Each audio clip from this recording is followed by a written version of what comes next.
সন্দেশখালী, যে সন্দেশখালী ঘটনা একের পর এক ঘটনায় হার হিম করা ঘটনা সামনে এসেছে, এত ভিডিও ভাইরাল হয়েছে এবং সন্দেশখালীর গোড়ার ঘটনা, নারী নির্যাতনের ঘটনা, মহিলাদের সম্ভ্রমহানির ঘটনা।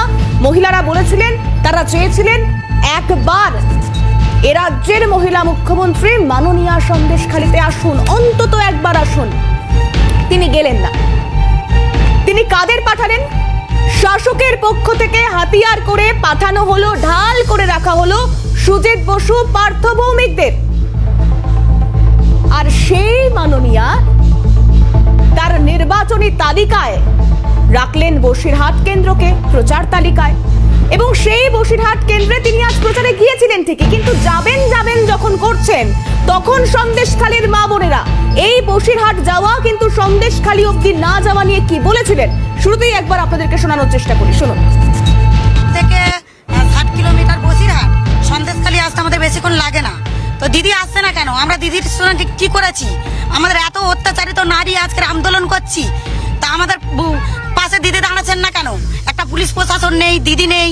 দিদি তো এখানে এসে বলতে পারে যে আমরা কি বিপদে আছি, আমাদের পরিস্থিতিটা কি চলছে।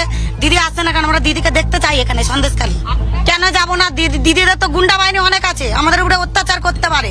আগে দিদির মিটিং এ আমাদেরকে ডাকতো গুন্ডা বাহিনীরা, এখন গুন্ডা বাহিনীরা আমাদের পাশেই আসছে না, ডাকছেন না। তো কার ভরসায় যাবো আমরা? না, যাবো না। কেন যাবেন না? আমরা অত বিপদে পড়েছি, দিদি যেখানে পাশে নেই। অতদিন তো আমরা দিদির টিএমসি পার্টি করে এসেছি, দিদি কি একবারও পাশে এসে দাঁড়িয়েছে? না, কোনো দিদির নেতা এসে পাশে দাঁড়িয়েছে, কেউ দাঁড়ায়নি। তাহলে আজ কেন আমরা যাব? ভোটের জন্যই আসছে। আগে তৃণমূল করেই আসছি। এখন আমরা মানে এত কিছু হয়ে গেল দেশের মধ্যে, এত কিছু হয়ে যাচ্ছে, দিদি একবার এসে আমাদের দেখলো না বা একবারও আসলো না। না, যাবো না। এখনো আমাদের তো দেখলো না চোখে যে এত কিছু হচ্ছে। আমি তো যে একবার দেখে আসি সন্দেশখালী, এত কিছু ঘটনা ঘটে গেল, দিদি তো একবার এসে দেখলো না যে কেন আমরা দেখে আসি। আমার কর্মী যারা আছে তাদের কি অবস্থা আমি একবার চোখে দেখে আসি। কেন যাবো? দিদি হচ্ছে কি গুন্ডা বাহিনী রেখে দিচ্ছে চারিদিকে, আমাদের ভয়ে ভয়ে থাকতে হয়। কিসের জন্য যাব? দিদি এতদিন তো ভোট নিয়েছে আমাদের জন্য, তাহলে দিদি আর এই ভুলটা কেন করছে আমাদের জন্য? যে আমরা এত ভয়ে আছি, চারিদিকে গুন্ডা বাহিনী গেলেই তো মারবে, ধরবে, রেপ করবে, সবকিছু করবে। তাহলে আমরা যাবো কিসের জন্য? তারা খাবে বলে আসেনি, ওই জন্য ভয়েতে, জানতে দিদি ভয় পাবে যে সন্দেশখালীর মেয়েরা ঝেঁটা লাথি নিয়ে ছুটবে, তার জন্য আসেনি। সন্দেশখালীর মহিলারা প্রতিবাদ শুরু করবার পর থেকে বিদ্যাধরী থেকে বহু জল গড়িয়ে গিয়েছে। এই লোকসভা নির্বাচনের অন্যতম ইস্যু হয়ে দাঁড়িয়েছে তৃণমূল বিরোধী রাজনৈতিক দলগুলির কাছে এই সন্দেশখালী। দ্বীপাঞ্চল থেকে 60 কিলোমিটার দূরে আজ তৃণমূল সুপ্রিমো, শাসক নেত্রী তিনি সভা করলেন ঠিকই, হাজী নুরুলের সমর্থনে প্রচার সভা করলেন।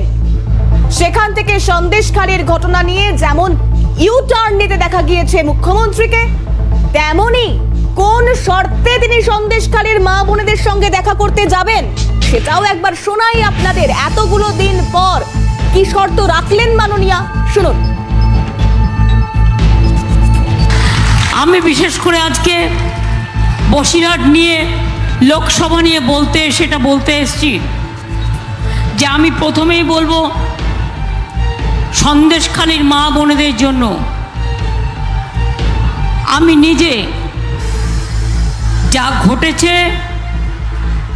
এবং যেভাবে আমার মা বোনেদের অসম্মান করা হয়েছে, আমি তার জন্য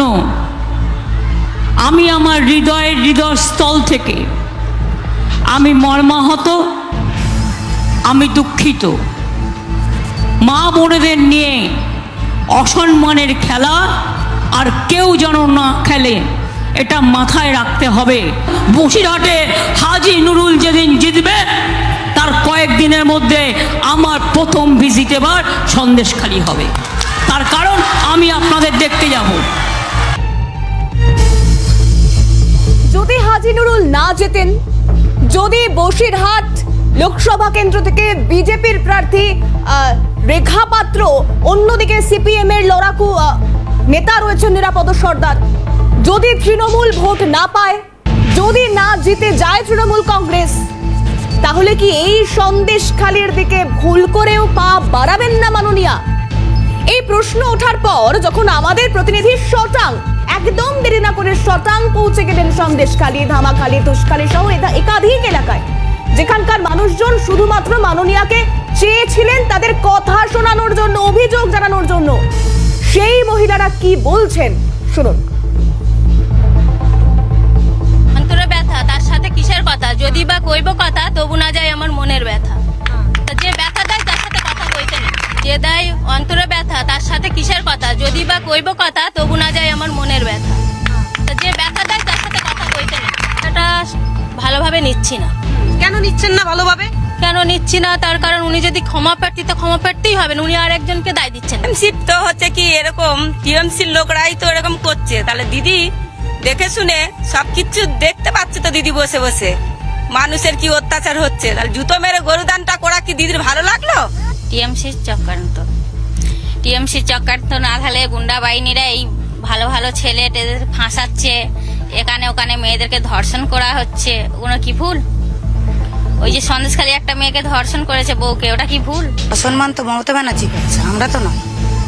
আমরা, উনি বলেছেন মা মাটি মানুষের সাথে আছি, আমরাই তো মা মাটি মানুষের মহিলা, আমরাই তো ওনার মতন একটা নারী হয়ে একটা নারীকে কি করে অসম্মান করে? আজকের পাশে না থেকে আবার বলছে বিজেপির চক্রান্ত। আমরা কি ইজ্জতের জন্য কি আমরা কত টাকা খেয়েছি? কারোর কাছে চারানা খাইনি, যেই পথে নেমেছি। এতদিন আমরা টিএমসি করে এসেছি, আজকের আমাদের কি দায় পড়েছে যে আমরা পথে নেমেছি? ওনার বিরুদ্ধে আমাদের উপরে অত্যাচার করা হচ্ছে, আমরা কোনো টাকা কারোর কাছে খাইনি। আমরা এতদিন টিএমসি